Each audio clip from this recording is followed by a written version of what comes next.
Pinagpalang araw mga kapatid, sa 15 minuto lamang ay sisimulan na natin ang ating pananambahan.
Habang tayo po ay naghihintay, ay maaari po natin i-share ang link na ito sa ating mga family members, friends, at church mates.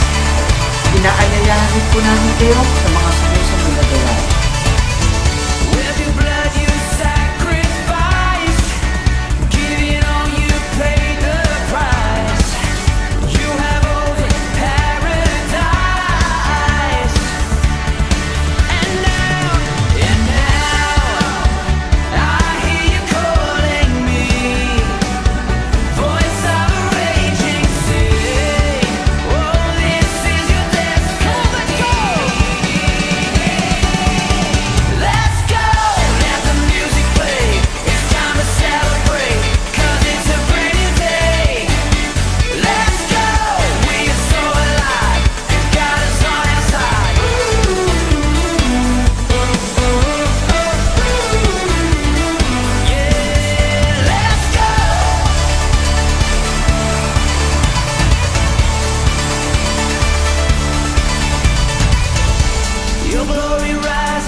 Like the sun, radiating life to everyone. Now death is over and I'm alive. Oh, I'm taking hold of this victory, and now I'm running in my destiny. For your glory, oh, I will go. Yeah, your glory rises like the sun, radiating light to everyone. Now death is over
wherever I may go.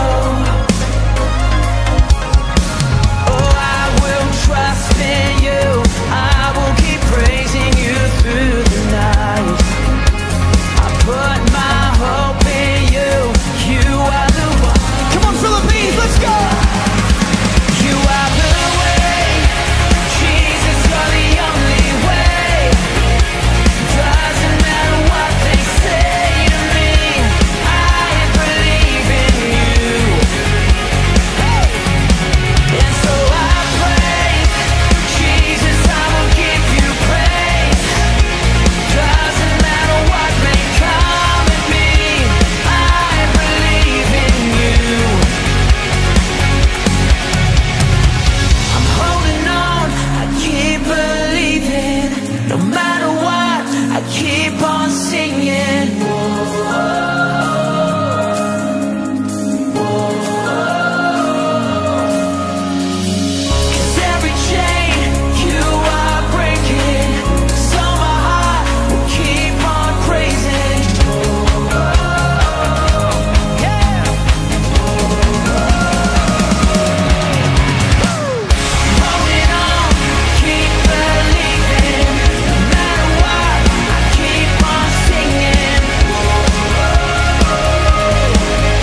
Dakilaan ng Diyos ko at Hari, aking ihahayag, di ko titigilan magpakailanman ang magpasalamat. Aking pupurihit, pasasalamatan siya araw-araw, di ako titigil ng pasasalamat magpakailanman. Tayo po ay manalangin. Panginoon, maraming salamat po sa gabing ito na muli kami ay makakapanambahan at makadudulog sa iyong harapan. Dalangin ko, O Diyos, na ikaw po ang maranasan ng bawat isa. Ang iyong banal na espiritu nawa, Panginoon, na magpaunawa sa amin ng iyong mensahe sa gabing ito, at ito nawa ay maging pagpapala sa buhay ng bawat isa. Ito po ang aming samot dalangin sa pangalan ni Jesus. Amen.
Ang ating pong pagbasa ay matatagpuan sa unang Korinto, Kabanata 7, mga talata 29 hanggang 31, na ganito po ang sinasabi.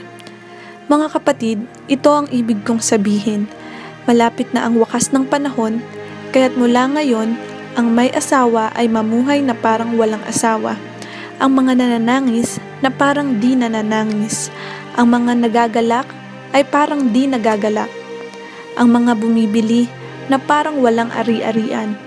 Ang mga gumagamit ng mga bagay ng sanlibutan na parang bang hindi nangangailangang gamitin ang mga ito, sapagkat ang lahat ng bagay sa daigdig na ito ay hindi magtatagal.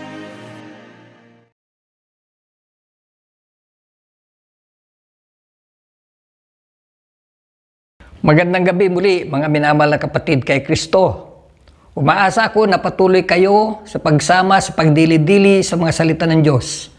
Nawa, madagdagan ang inyong kaunawaan sa kalooban ng Diyos sa inyong pakikisa at pakikinig sa anumang kanyang balita o mensahe sa atin sa ating pag-uusapan. At kung meron mang maganda na napupulot, mainam siguro na mag-aya din ng makikinig at makiisa sa ating pagbubulay-bulay. Sa alas 7 tuwing Huwebes ng gabi, upang marami ang ating kaisa sa pagsunod sa kalooban ng Diyos.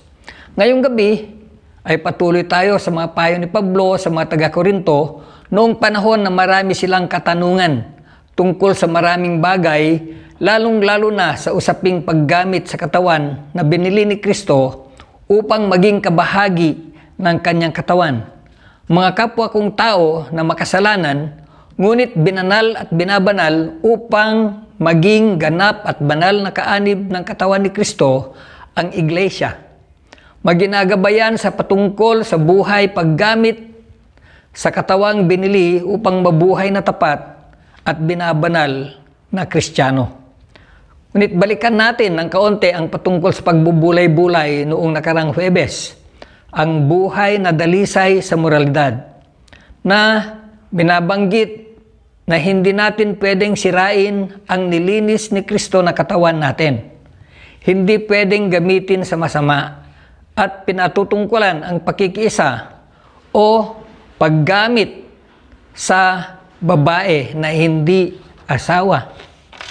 Ngayon, ang ating aralin ay nahahango sa mga tugon ni Apostol Pablo sa mga katanungan patungkol sa pag-aasawa.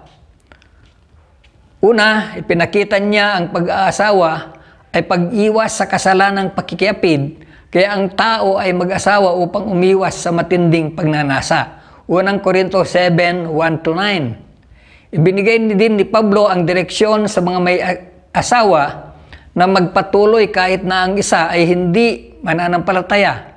Ang payo ay hanggang hindi maging banta sa buhay ng tao. Unang Korinto 7:10-16. Ipinakita rin ni Pablo na ang pagiging Kristiyano ay hindi nagbigay kabaguhan sa kanilang panlabas na katayuan. Hindi nila kailangang baguhin ang kanilang katayuan kundi manatili sa kalagayan bago siya tinawag.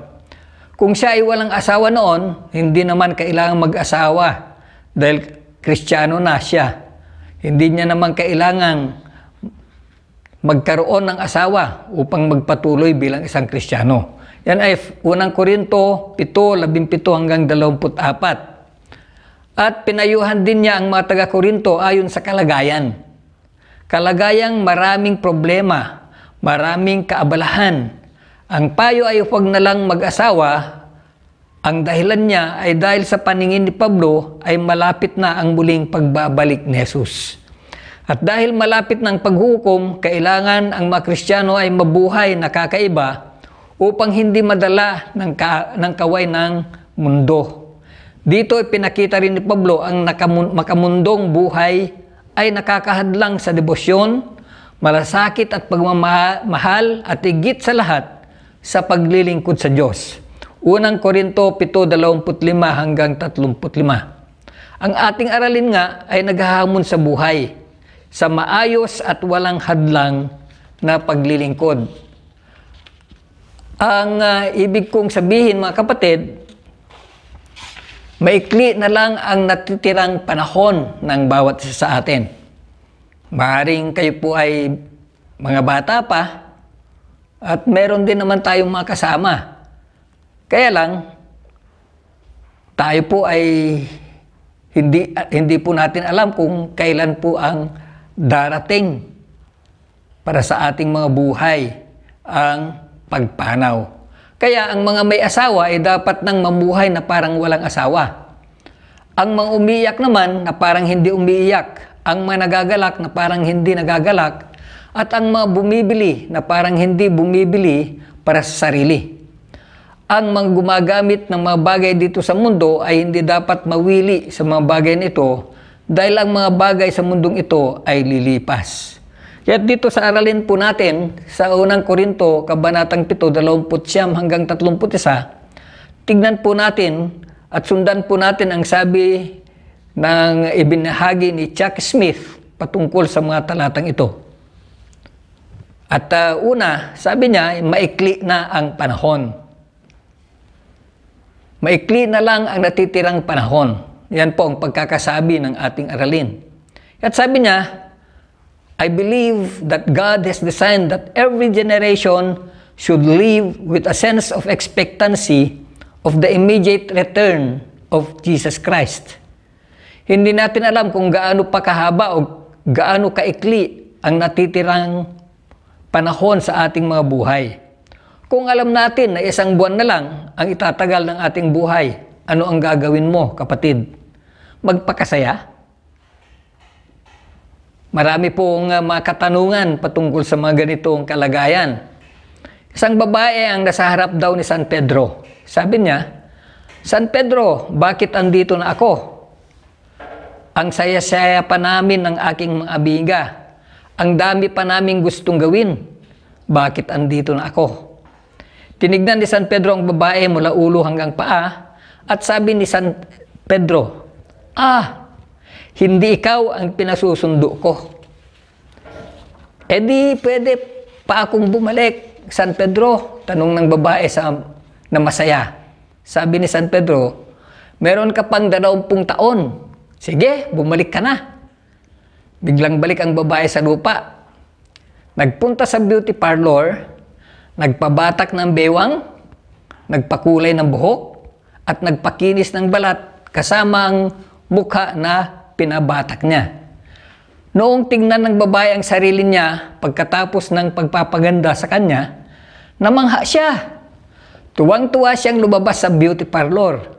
Naglakad-lakad na tuwang-tuwa. Sa kanyang pagtawid sa kalsada, may nakita siyang driver na gwapong-gwapo naman. Masaya siyang nakipagkawayan.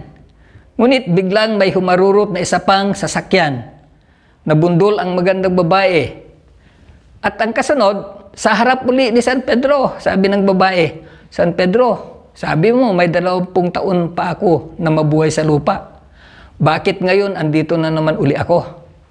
Sabi ni San Pedro, hindi kita nakilala kaya dito ka na. Ang 20 taon mo ay tapos na. Umikli na. Maikli na lang ang natitirang panahon.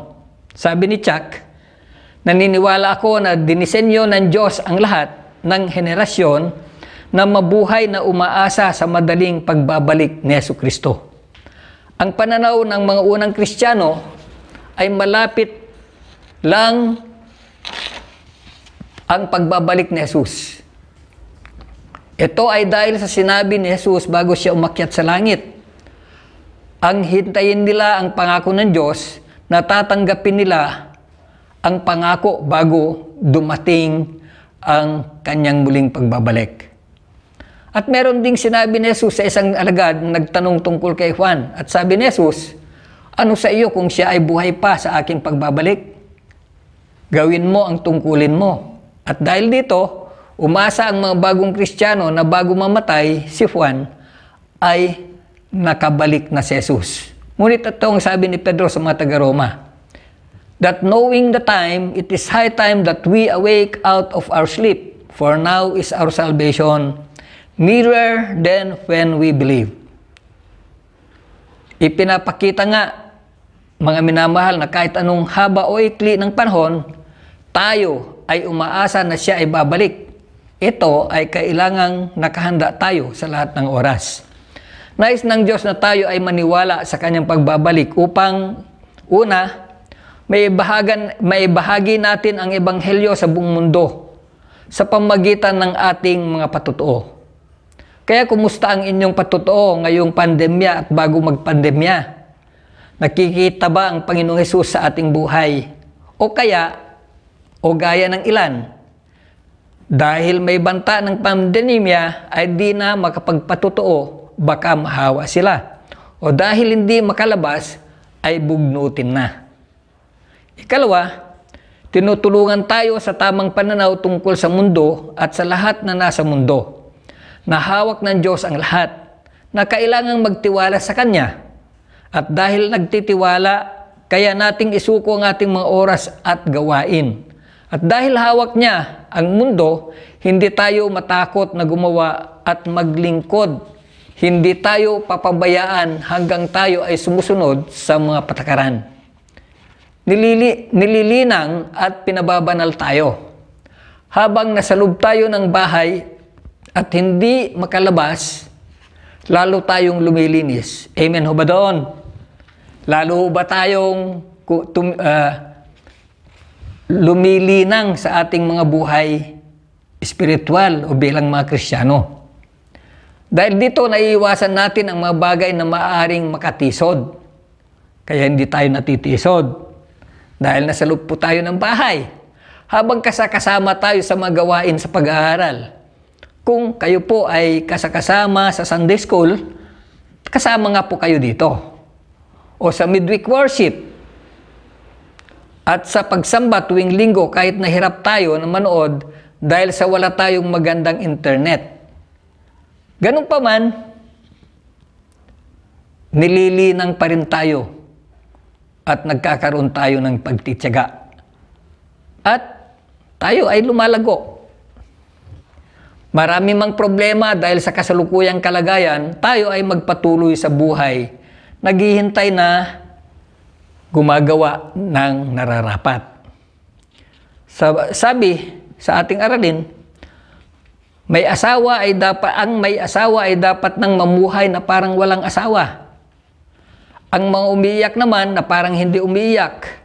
Ang mga nagagalak na parang hindi nagagalak. At ang mga bumibili na parang hindi bumibili para sa sarili.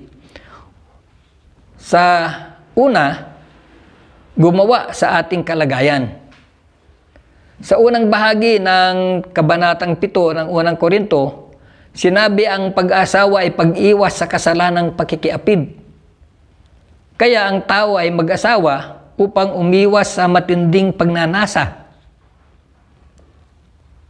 Sa pangunawa, ang tao, babae o lalaki, ay may mga udyok ng kanilang katawang lupa. Binigyang solusyon ni Pablo ang problema ng pakikiapid o pagnanasa. Sapagkat ang kanilang kaugalian sa Korinto noon ay pwede silang, mga lalaki ay pwede silang magbayad dahil meron silang minana na gawi o minanang gawain. Sapagkat sa kanila ay merong bumababang mga magaganda galing sa bundok bilang bayarang babae. Kaya, minabuti na sagutin ni Pablo ang katanungan tungkol sa pagkakaroon ng ganung gawain. Sa ating panahon, ang pagkakasakit ng sakit ng lalaking tumatanda, ang prostata, ay dahil daw sa kulang o hindi nagagamit. Hindi ko po alam kung hindi naman sinasabi po ito ng doktor. At ang tanong ay paano na kung hindi na pwede si partner? Kaya nagkakaroon ng sikretong gawa ng ibang tao. Ngunit sa sulat ni Pablo at sa puntong ito, sinasabi ni Pablo na dahil malapit na ang pagdating ng Panginoon, dapat na ang mag-asawa ay mamuhay na parang walang asawa. Hindi naman ibig sabihin na maghiwalay po sila. Kundi ang sinasabi ni Pablo na ang hindi nag-aasawa ay ang tuon ng buhay o ang sinasabi na parang hindi mag-asawa sapagkat ang nais na maituon sa buhay ng mag-asawa ay sa Panginoon. At paano niya bigyang kaluguran ang Diyos? Hindi na yung kanilang nasa, hindi na ang kanilang mga nais, o hindi na ang kanilang mga kasiyahang panglupa. Sapagkat nais ng Diyos na ituon po natin ang ating mga buhay una sa Kanya. Sapagkat ang pinapakita, ang may asawa ay ang tuon ng buhay niya ay patungkol sa kung paano niya mapapasaya ang asawa. Kaya't ito po ang dahilan ng kapariang Katoliko na hindi sila mag-asawa kung sila ay magpapare sapagkat ito ay magiging hadlang, kahati ng kanilang atensyon kung sila po ay may pamilya. Kaya sinabi na mamuhay na parang walang asawa. Hindi naman pong mangyari po yun. Sapagkat kasama mo naman sa bahay, paano mo iiwasan ang iyong tungkulin bilang asawa? Kaya pinapakita lang po dito mga minamahal mga kapatid ay sinasabi lang na kailangang ilagay lang ang ating malasakit sa mga bagay para kay Kristo una sa lahat o higit sa lahat kaysa mga bagay sa mundo. Gumawa sa ating kalungkutan. Ang sinabing ang umiyak naman na parang hindi umiyak, ang managagalak na parang hindi nagagalak. Ayon kay Phillips translations, sa Panginoon, wala tayong oras o panahon sa pagdadalamhati o sa kalungkutan. Ang tao ay naiiyak o nalulungkot sa bagay sa mundo. Kung minsan nalulungkot dahil hindi makagawa. Sa iba naman ay nawawala o hindi makagawa ng matagal na panahon dahil sa pagkawala ng minamahal, kaya nalulungkot. At marami ang nawawalan ng pag-asa. Sila ay nangangailangan ng mensahe mula sa Panginoong Hesus. Tayo naman na dapat magpahayag ng pag-asa ay nababahala sa ating masariling kalagayan. Meron tayong pagkahabag sa iba, ngunit nakukulangan ang ating pagnanais na tumulong dahil nakatuon sa sariling kalagayan. Bilang naniniwala sa habag ng Panginoon, tayo na nakatanggap ng habag ng Diyos ay dapat tumulong sa ikaaaliw ng manalulungkot. Kaya yung nalulungkot ay parang hindi nalulungkot upang maaliw po yung mga nalulungkot. Dahil maikli na ang panahon, tayo ay nararapat na magparating sa kanila ng katotohanan tungkol sa pagdating ni Jesus bago tayo mahuli. Gumawa sa ating kagalakan.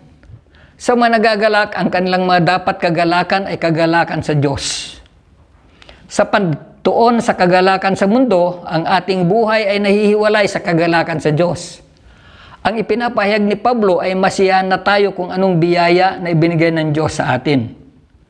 Ito po, nung Lunes lang, pagkagaling namin ni Mrs. mula sa Mary Johnston Hospital para sa check-up at posibleng tulong para magamot si Mrs., ako ay tinawagan sa cellphone ang isang kakilala at pinasama sa isang lunch meeting. Yung meeting ay patungkol sa food supplements. Ang hindi masyadong masaya ay ito ay ginagawang daan o pinapakitang paraan upang ang mga pangarap ay matugunan. Ang mga dumalo ay alam ko namang nakakaangat na ang buhay at maayos naman na ang buhay. Mas mayaman po sila kaysa karamihan.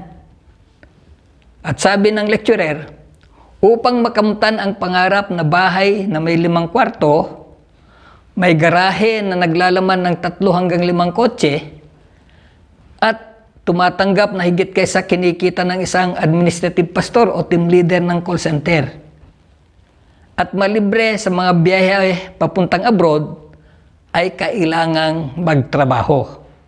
Na para bang hindi nagagalak sa biyaya ng Diyos na nakakaangat naman sa mas marami. Isipin na lang natin na mas pagtutuunan pa ang pagbebenta kaysa sa paglilingkod sa Diyos. Sapat nang magalak sa oras at yaman na ibinigay ng Diyos. Anong sabi ni Pablo? Surely Paul was right when he said in the last days, men would be lovers of pleasure more than the lovers of God. Dahil maikli na ang panahon at hindi natin alam kung kailan darating, mas mahalin natin ang kagalakan mula sa Diyos. Tayo ay mabuhay na may kagalakan sa mga biyaya ng Diyos kaysa sa yaman na bigay ng mundo. Gumawa tayo na sa ating pagbili na bumibili na parang hindi bumibili para sa sarili. Sabi uli ni Chuck Smith, don't get caught up in your possessions. Don't let your possessions possess you. Number 3, how much of the things we buy do we really need? Look at how we begin to lust after material things. Kung tignan po natin ito, apat na ito mga kapatid, don't get caught up in your possessions.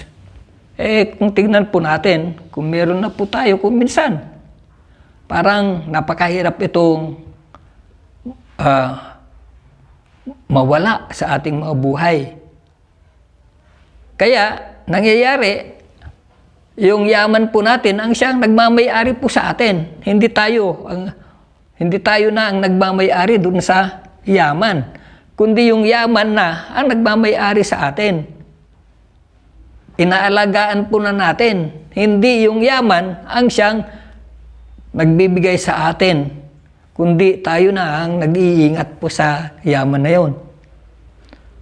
Kaya ang katanungan pa, kailangan ba natin talaga ang 3 hanggang 5 kotse?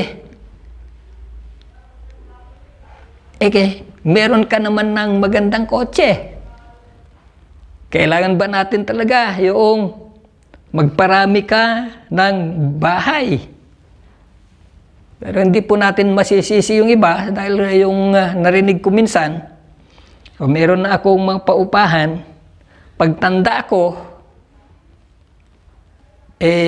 kung 10 yung paupahan ko na tigli 5,000, edi meron na akong 40 tuwing buwan, bawat buwan. Di hayahay ng aking buhay. Hindi naman problema, hindi naman po kasalanan po yun. Kaya lang kapag inuuna po natin, yung yaman na nagpapatakbo sa ating buhay, at nakakalimutan na po natin ang Panginoon, yun po maari ang hindi maganda sapagkat ito ay kasalanan na. Kung tingnan po natin, ang tuon na po natin kung tayo ay bumibili para sa ating mga sarili, ang tinutuon po natin yung ating kasiyahan. Masaya ka kapag meron kang magandang kotse. Hindi namang problema yon kung mas masaya ka na naglilingkod sa Panginoon. Kaya't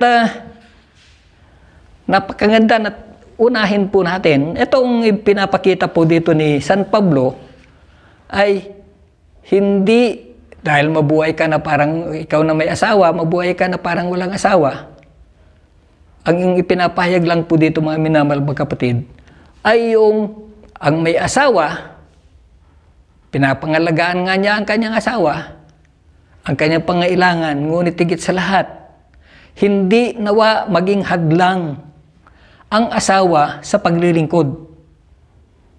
Hindi nawa maging dahilan na hindi mo mapuntahan ang kailangan mong puntahan dahil sa iyong asawa.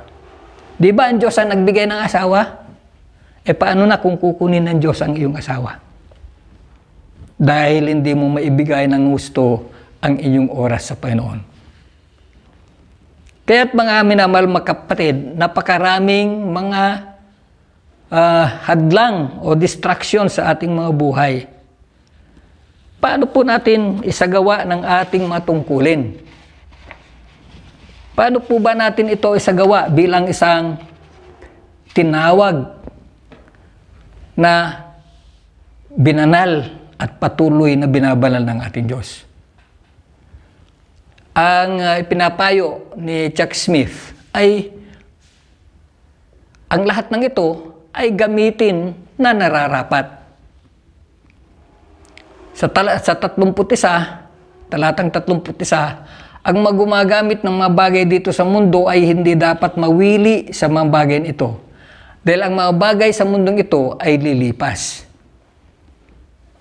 Ang buhay na naghihintay sa pagdating ni Jesus ay nabubuhay na ginagamit ng nararapat kung anong kaloob ng mundo. Sa Philip Translation, let your every contact with the world be as light as possible. At ito po ang payo sa atin.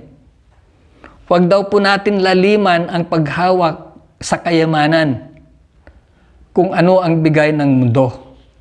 Upang mawala man ito, hindi po natin ito paghihinayangan. Sapagkat ito ay binigay ng Diyos, kung mawala ito sa atin, ibig sabihin, tapos na yung ating paggamit. Huwag hayaang hawakan ka o pangunahan ka sa iyong buhay. Ang Panginoon lang ang may karapatang humawak sa buhay ng kanyang nilalang. Binibigyan po tayo ng Panginoon. Kung minsan yung binibigay ng Panginoon ay hindi nating inaangkin na ito ay galing sa Panginoon. Nahawakan na po tayo ng mga bagay na ibinigay ng Panginoon. Ibig sabihin, it is not the giver, but it's already the gift na siyang tinitingnan po natin. Kaya't huwag hayaang pangunahan ka ng bagay sa mundo. Mga minamahal mga kapatid, dito po tayo na ang ipinakita po ditong dahilan kung bakit hindi po natin gawin na laliman ang paghahawak sa mga yaman na ibinigay at huwag magpahawak o pangunahan ng iyong mga yaman, huwag hayaan hawakan ka o pangunahan ka sa iyong buhay ang mga yaman na iyong natanggap, at huwag hayaang pangunahan ka ng bagay sa mundo. At ito ang mga dahilan. Sapagkat ang anumang nasa mundo ay mawawala. Yun ang kailangan po nating unawain. Lahat ng bagay ay sa mundo ay mawawala. Kaya't ilagay natin ang ating pagpapahalaga sa bahay na pangwalang hanggan. Ibig sabihin, kung meron tayo, hindi na po tayo doon nakatingin. Kundi nakatingin tayo sa nagbigay, sa Diyos na walang hanggan. Pangalawa, kay Jesus, mas pag-igtingin ang malasakit sa mga mahalagang yaman sa langit kaysa yaman sa lupa. Pag-igtingin, ibig sabihin, huwag po nating hayaan na pangunahan po tayo ng kayamanan.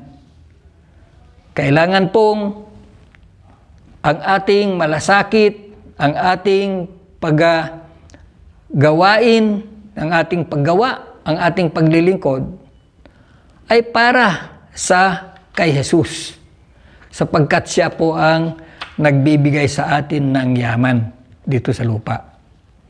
At mula sa mga awit na sabi ni David, kung yaman ay dumadami, huwag itakda ang puso sa kayamanan. Siguro, makita mo po natin dito, napakaganda na makita po natin na kung yayaman po tayo, ito pinakita na huwag tayong pangunahan ng kayamanan. Kaya huwag natin ilagay ang ating puso sa kayamanan na yon, sapagkat ang lahat ng kayamanan dito sa mundo mawawala. At pang-apat ay madaling mabago ang takbo ng mundo. Ito ay gawa ng tao. At kung ikaw ay pahawak sa bigay ng mundo, ikaw ay malilimitahan sa iyong mga paggawa. Hindi ka dapat limitahan sa iyong paggawa dahil sa yaman ng mundo, kundi ikaw ang gagamit sa yaman ng mundo. Sa ating pagtatapos, ipinahayag ni Pablo na ang layon niya ay upang lumaya sa malasakit ng mundo. Kung gaano karami daw ang meron ka na bigay ng mundo, mas lalong nabibigatan ang buhay mo. Alalahanin mo ang mga ito na maaring ikasisira mo. Kung mawala o nakawin at kitang-kita mo ang pagnanakaw, ano ba ang iyong pakiramdam? Hindi ka ba magagalit? At kung ikaw ay nagalit, hindi mo na alam kung anong mangyari dahil harap-harapan ninanakaw ang iyong pinagpaguran na yaman sa mundo. Maring ito pang dahilan kung bakit di ka na magpaganda sa pagbabalik ni Jesus. At ang malasakit sa yaman sa mundo ay maaring sumakal sa iyong paglago at pamumunga para sa Panginoon. So, alalahanin po natin mga kapatid, ang mga sinabi na ang hindi naman ipinagbabawal na tignan mo ang kailangan ng asawa mo, kundi huwag mong hayaan na ang iyong asawa ang siyang humadlang sa iyong gawain sa Panginoon. At hindi yung pag-iyak ang siyang humadlang sa iyo upang ikaw ay makapagtotoo sa Panginoon kung paano kanya binibigyan ng yaman. At hindi dahil sa ikaw ay nakakabili, angkinin mo ng lagi. At dahil kapag inangkin mo, yung binili mo na mahalaga, na bigay ng mundo, inilalagay mo ang iyong puso doon. At paano na kung ito ay mawala? Kaya't sa ating mga kapatid, sabi po sa English, a wise man will have a greater care and concern for the things that are eternal than for the things that are of this world. Ang matalinong tao daw ay mas mahalaga ang kanyang pagmamalasakit sa mga bagay sa pangwalang hanggan kaysa mga bagay sa mundong ito. Pagpalain po tayo ng Panginoon.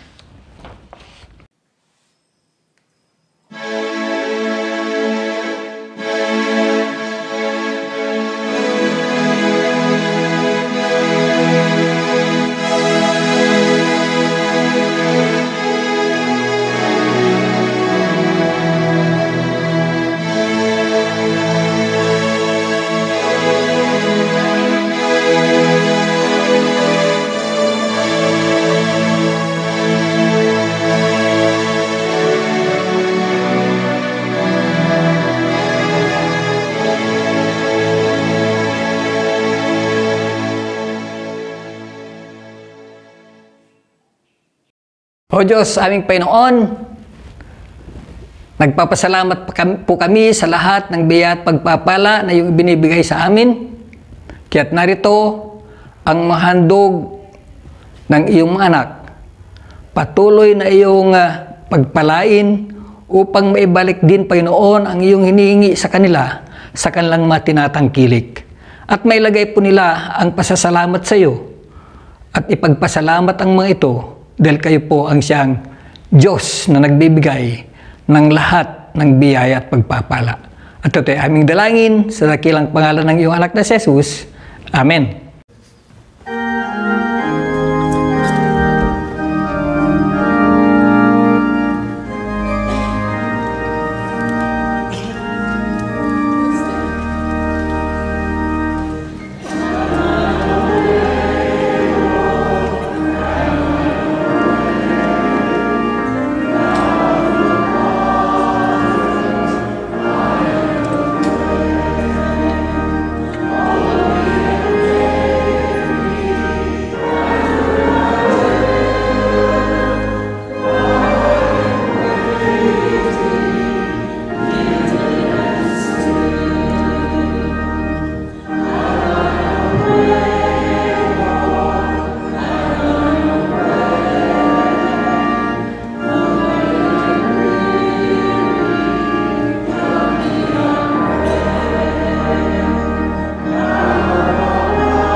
Tayo manalangin. Aming Panginoon, Diyos na makapangyarihan sa lahat, ipinangako po ninyo ang pagbabalik ng iyong anak na si Jesus upang sa aming makalagayan sa gitna ng mga paghihirap na aming nararanasan sa mundong ibabaw, kami ay magkaroon ng pag-asa sa pamagitan na lamang, O Diyos, ng kanyang pangako. Kami ay umaasa sa kanyang pagbabalik. Umaasa na patuloy na kayo ang siyang nakatingin sa bawat isa sa amin upang tulungan din kami na labanan ang kaway ng mundo, lalong-lalo na ang nasa aming mga buhay. Kaya dinadalangin po namin ang aming nawang pagnasaan, ang aming naising gawin ay walang iba kundi ang ikaw ay bigyan ng kaluguran. Ikaw ang aming bigyan ng pasasalamat at pagsamba. At sa pamagitan, O Diyos, ng bawat buhay, bawat tinatangkilik na kayo din po ang nagbigay, ito nawa ay maging pasasalamat na lang ng bawat isa sa amin sapagkat ikaw ang tunay na nagbigay ng lahat ng maito. Kahit po, Panginoon, ang aming mga minamahal sa buhay, nawa sila po ay mga inspirasyon lamang po namin sa aming paglilingkod.